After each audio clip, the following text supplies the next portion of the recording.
Welcome back to Press Pass. The conclusion of this discussion, there are many comments that are coming in, and hopefully we'll be able to just scroll them as we continue with the conversation. I'll be able to read all of them.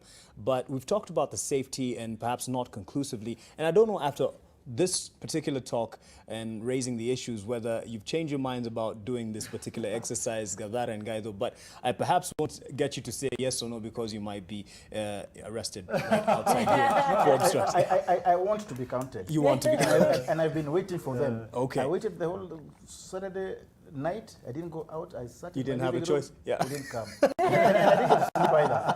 And Sunday night. I waited the whole of Sunday. I didn't go away. Sunday night, they still didn't come. Today I was in my home the whole day. They have not yet come. They didn't come. Sorry. Yes, because there's one particular picture that's been doing rounds. Macharia has quite been making some comments about. But yes, if you haven't seen it, you don't know what we're talking about. So since 2009, we need to look at some of the things we need to avoid. Yeah. 2009 was disputed. The figure that it's out there by KNBS is at least 38.6 million Kenyans by the 2009 count. It was disputed, and we don't have a conclusive number out. We've been playing with the 40 to 42 million Kenyan population number that we've been working with, mostly from institutions like the World Bank. Yeah. So it is important that they say timelines within 3 months, preliminary report, another report by 6 months, and more detailed, and then a thorough one after 1 year to be released. What should we be keen to bring out, knowing very well the tribe number will carry the day, especially from politicians. But Kenyans also want to know, tuko wangapi? I'll start with you. Yeah, the tribe thing is an important number. Unfortunately, this has become a political number.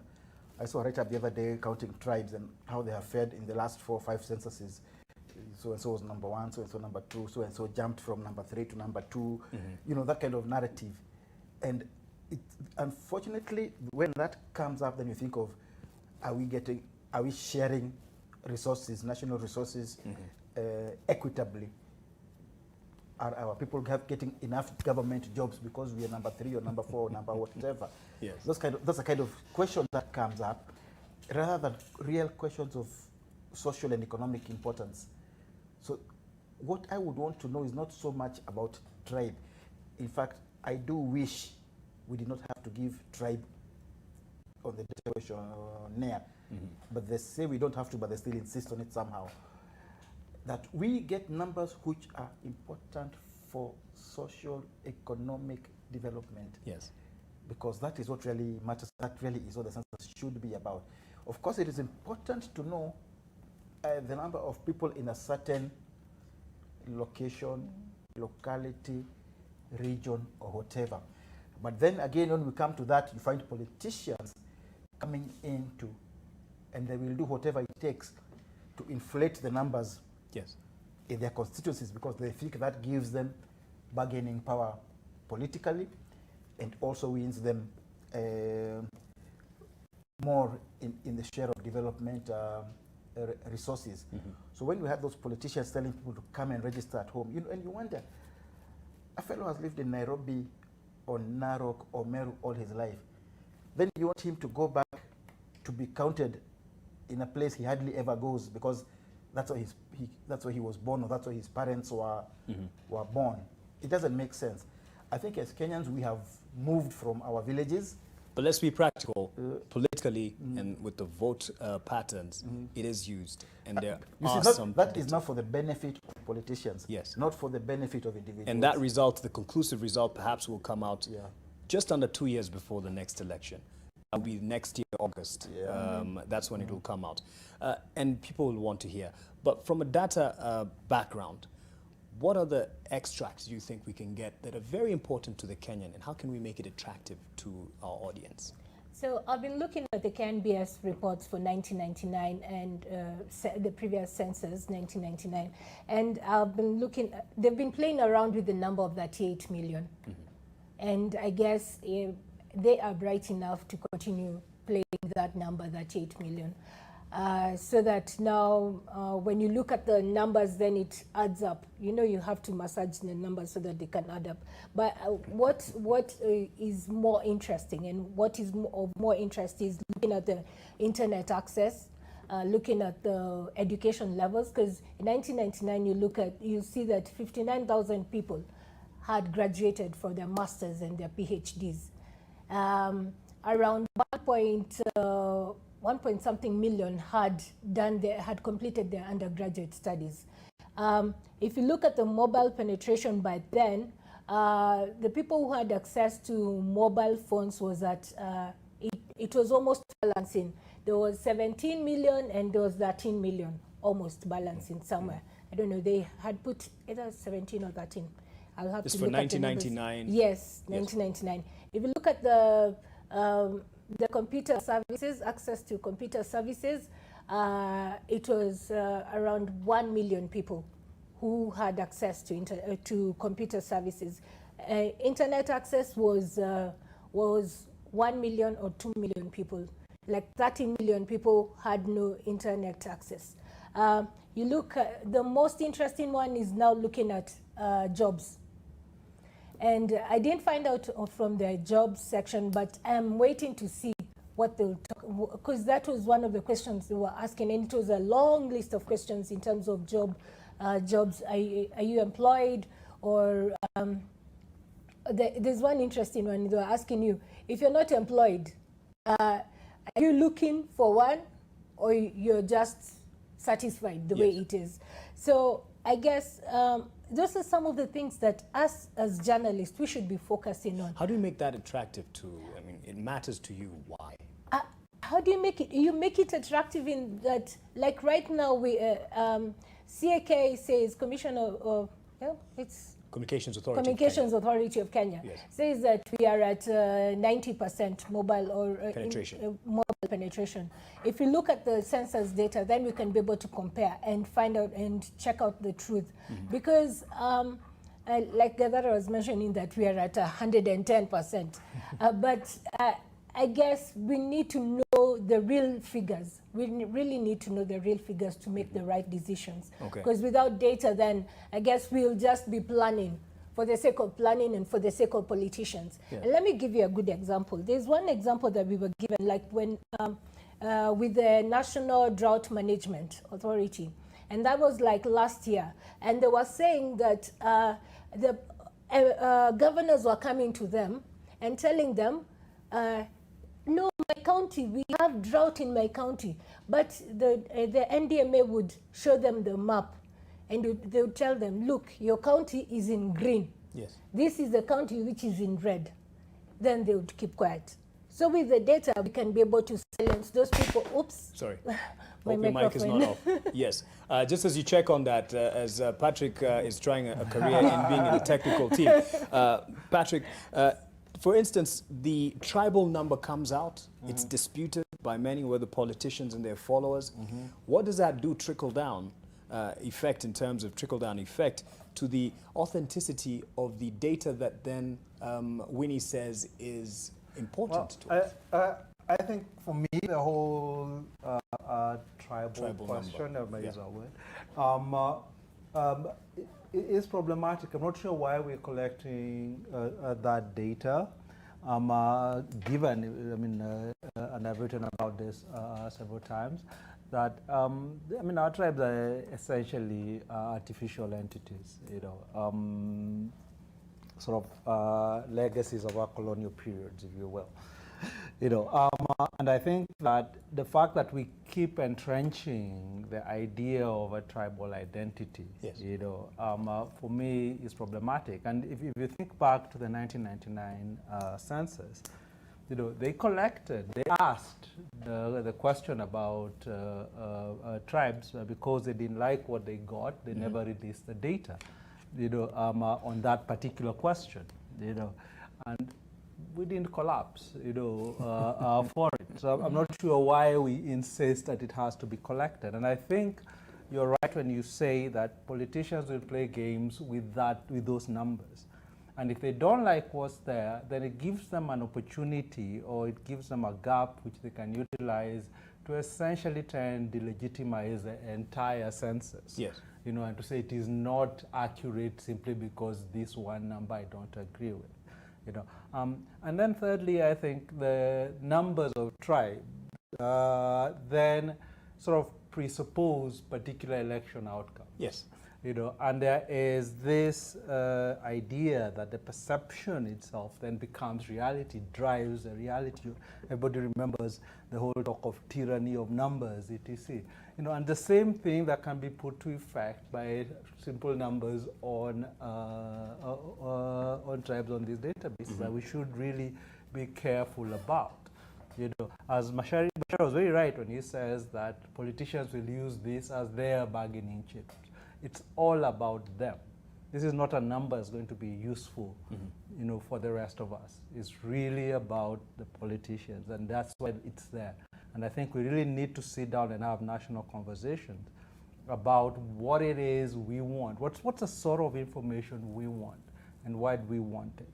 And I think one final thing that I would agree with that completely, that there is lots and lots of very good data is going to come out of the census. That's going to inform, hopefully, the policies that we either push or that government undertakes, and gives us an opportunity to actually see whether or not the things we've been doing, the policies we've been implementing for the last 10 years have actually had the effect that we want. So I'm all for it. I'm all for the census. I'm waiting to be counted. But as I said, I've got issues with some of the information they're asking for. Yes. You know, I've got a problem with whether or not that data we give them is going to be secure and properly anonymized, and ensuring that government can't specifically target people in this. But that said, I think it is an important exercise, and we should all participate. And you're still going to do it when they come, and if they come. If they come. All right, there's a lot more to discuss on this, and perhaps we'll be able to even revisit some of the issues as the exercise concludes on Saturday. On to something that we need to briefly look at and get some views on. In terms, this was a big fuss about the some pictures we can run here. The Mithika Linturi, the Meru Senator Mithika Linturi's divorce case with Marianne Kitanyi, and there was, you know, a lot of coverage on this. And this particular court session, this was Wednesday of last week, I believe, that it had quite some good coverage from across the board, you know, following some of the details, the private details of the lives of these two. And many asked, why in the world would you give us these private you know, matters, life matters, and put it out in the public? You know, some matters even, you know, perhaps you'd think about bedroom matters, putting it out there in the public for. Is it really in the public interest? And I'll start with you, Macharia Gaitho. Yes, this is certainly a divorce case which has attracted much more attention than any I've seen in a long time. Yes. And I think ordinarily when we cover divorce cases, we're very careful about some of these details. And quite often these cases are heard in closed court, family court. This one was heard in open court. I believe the respondent and the two parties might have agreed to do it in the open. I don't know. But there's one thing that a lot of discussion has been going on media forums about whether we were right to give it that much publicity, that much airtime, live coverage, whether we are breaching the people's privacy. And I say we were absolutely right to give it coverage, because here we are dealing with public persons. And once you choose a public life, an elected leader, a governor, senator, even a president, you automatically forfeit some of your right to privacy. Now, in this particular case, it was not just about two people, but it was also about public policy and Public policy? Yes, listen, and public resources. Okay. Break that down, please. Let me break that down. This man called Linturi had moved a motion, an impeachment motion against Governor Anne Waiguru. Then devolution CS.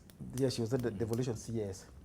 Now we are learning that the reason he did not turn up in Parliament to move his motion is because he was moving a motion elsewhere.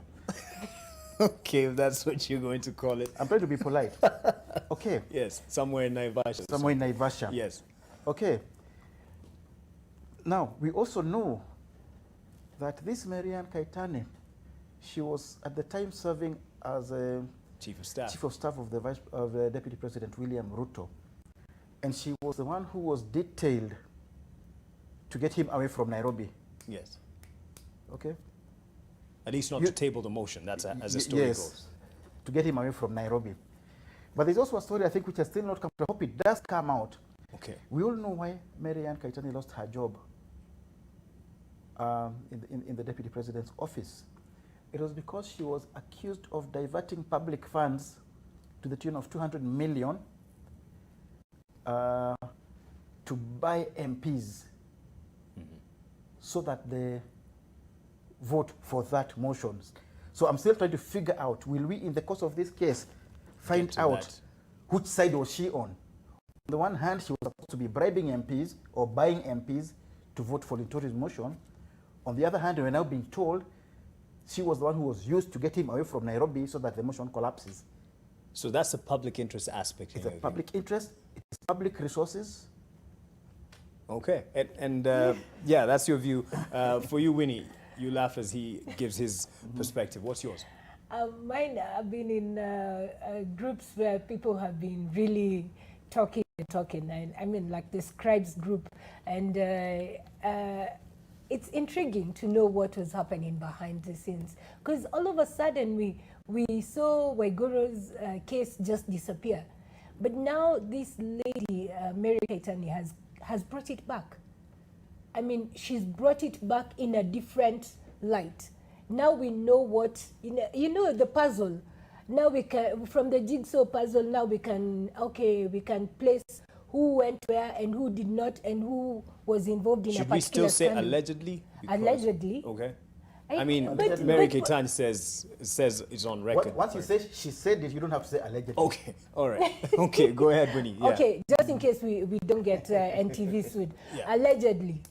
She says, this is what happened. This is where I took somebody to Naivasha so that I can stop him from this. And yet we know money was lost. And for me, what hurts me is that there are people who are waiting for money from, I mean, when you look at the kind of monies that are lost in this country, the scandals that are happening and the corruption, and the people who really require these resources in terms of hospitals, in terms of getting medication, I mean, it's really sad. So for you, you don't have an issue with how it was given the focus? I have, okay, they should have done it in camera. I mean, if their lawyers were wise enough, they would have called for a But since it was in a private session and we carried it, we didn't err. It's good because now it has brought to fore those things that were hidden. Undercover. Yes. So to speak. Gadara normally interjects in discussions, but he's been quiet. This one has been quiet. I've got to say, I haven't been following the whole Linturi thing.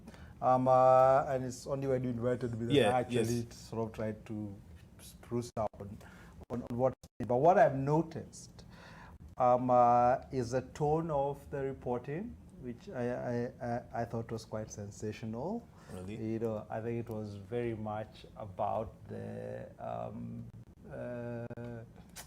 how do I put it, the juicy, if you will, details about people having Mursi. I think you did a quick search, just as I cut you short, because some of the headlines from the Star, Kaitane to spill more beans on love affair with Linturi, Nation, Linturi's wife, Kaitane testifies against him in a divorce case, and the capital, Marian Kaitane, testifies in court to prove she was married to Linturi.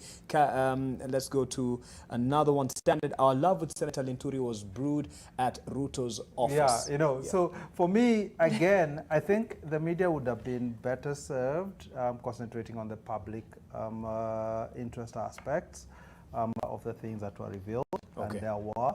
I do not think that they should not have reported it. I think that they should have. It was held in open court, you know, and once that happens, then that is fair game.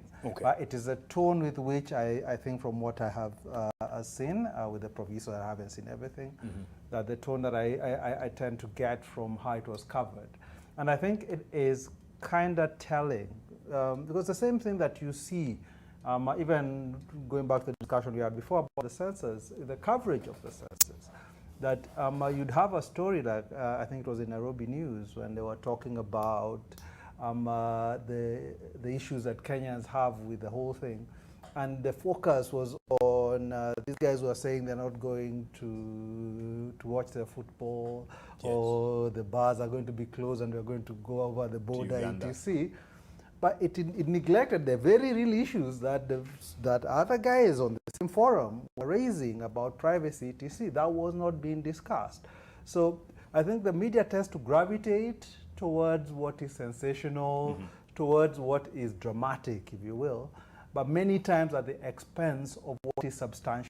So I think even with this case and how they report it, it's back for mention on Wednesday. Yeah, I think how they report it should really be a focus on what is substantial. What is it telling us about how our public affairs are conducted? Okay. You know, rather than simply this fight between two wealthy individuals. All right, almost now to finish this particular issue now, there's something else that we discussed at length on this show, and that is Pastor Nganga's threats towards citizen journalist Linus Kaikai. And this evening, Linus Kaikai tweets and says, I have today forgiven Pastor James Nganga of Neno Evangelism for the threats to life he directed at me in March this year. Pastor Nganga apologized to me before Chief Magistrate Patricia Geshohe at the Kiambu Law Courts, and I accepted the apology. You know, bury the hatchet on this one, Gaitho, given the track record of the quote-unquote evangelist? Okay, I'm hearing about that for the first time. Yes. I don't know that there was any out-of-court settlement. Okay. But he said he was questioned in court, and he said, well, if he is happy enough to forgive him, who are we to raise any other issue? But for me, the bigger question would be now, leave alone Linus Kaikai. Is Pastor Nganga going to reform? Because every day we are seeing something outrageous he's doing, either within his church or out on some public forum. So apologizing to Linus Kaikai is one thing, but will he reform so that he does not have to do the crazy things he does, really objectionable things he does, even within his own church, insulting people, demeaning people? I mean, I don't know. I don't know whether the rest of us can forgive him for some of those things. Okay. I think... Yes. Let's start with Winnie. Oh, sorry. I think, okay, the word of God says that, touch not the anointed one. And there will be questions about the anointed. This man is anointed. Let me tell you, Pastor Nganga is anointed. He's very anointed. It's only that the way he goes around it, it's really very depressing. Because at times, okay, his outburst and the way he treats people in his church is what is that really makes you cringe. And I'm glad Linus has already forgiven Pastor Nganga. But I'm hoping that he will apologize to the other his church members, his followers, of all the manners that he does and all those things that he does. The things that you say make you cringe. Are those things of an anointed person? You can never take away anointing. Once you've been anointed, you're anointed. Whether you do it the other way around, it still goes on. You never take it away. Let Gadara speak. Let Gadara speak. If I may, this issue of whether it is anointed, what the Bible says etc., for me is completely incidental. It has nothing to do with what we should be talking about. This guy was accused of a crime. A crime is not just perpetrated against the individual, it's perpetrated against the state that is there as custodians of the rights of everybody. So when Linus stands and says, I have forgiven him, that is fine for him. But so that other people do not do this, it is important that these crimes are investigated. And then where it's possible, you prosecute them. You know, we can't have a situation, as happens, by the way, many times, where kids are raped and then people go and say, we have forgiven. You know, this is nonsense. This is how you actually encourage criminality. You know, you need to stand and say, no, this is not just about Linus and the pastor. You know, this is about us, all of us, and whether a guy, any person, can go and threaten somebody else. You know, threaten their life or threaten their livelihood, whatever. Yes. You know, it's whether we are actually going to uphold laws. Okay. You know, rather than simply have this situation where because it is convenient for Linus, he forgives him, and then the rest of us are left vulnerable to other people doing the same because they have seen that they can get away with it. In the interest and for the interest of the public, is there any duty on our part? You know, there's the cases that you know that were against him about the murder case, at least the accident, the road accident. Right. But then there is now this issue of the public outbursts. Is there a place that the media should come in and stop Well, this? I think, I mean, stop Because what? freedom of speech. He Well, might I mean, say, there is expression. freedom of speech. There are limits to freedom of speech that are Public well space. articulated Yes. in the Constitution, how you can, what they are. So within those, acting within those limits, he has every right to do it. But that doesn't mean we don't have a right to then comment on what he has said. And if what he does and is plainly breaking particular laws, then we need to call him out on it. You know, and we need to put pressure on the people who are charged with enforcing those laws, you know, to actually go out and do their jobs. You know, and I find it quite curious that we can be so blasé about people getting away with what are really serious crimes. All right. You know, and we sit back and we call them anointed, or we say they've been forgiven. You know, this I really don't buy. We've got people. For you, you'd call it lavish. Yeah. Macharia, we have no standards of judging. I mean, judgment is left unto God. But there's, of course, the parameters of Constitution. Yes, parameters of Constitution. But I'm talking about the angle here of the anointed. And if there's any place for us to call out certain leaders in the way they treat their congregations in this particular case. First of all, I don't but believe there's no complaint, actually. Anointment business. Yes. Because a lot of these, Really, these characters we see, I think, anoint themselves. Why should it even matter? These Why people should who call that be them, an issue? and even if you're anointed, you are subject to law. To laws, And also you're expected to be a good, decent person. Yes. Like Patrick said, this man committed a crime. That case was Republic versus Nganga, not Linus Kaikai versus Nganga.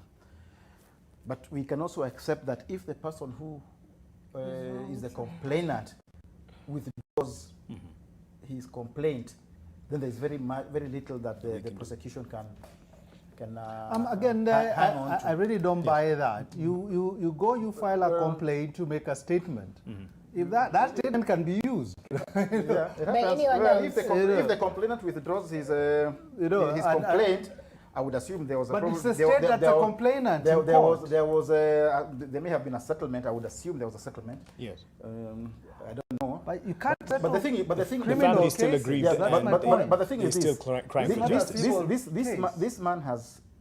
It is not the first case he's having of offenses against individuals, offenses against groups, offenses against his own congregation. And, you know, in my view, he's getting away with murder. So much. He's getting away with so much. I saw something very interesting as we were coming here.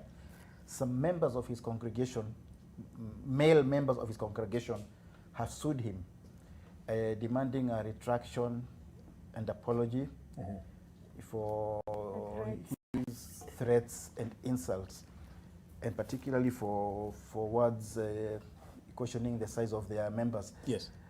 And we'll see how it goes, but I hope they can push it to its logical conclusion. And perhaps something that we can pursue. Yeah. No, but that one will still come to forgiveness. I can assure you. You're big they on will this still forgiveness. come to settle it out of court. The that's what we should never encourage. We shouldn't, and especially when these threats are made publicly, so Yes. they are recorded somewhere. You see, they're not just something that Linus says happened.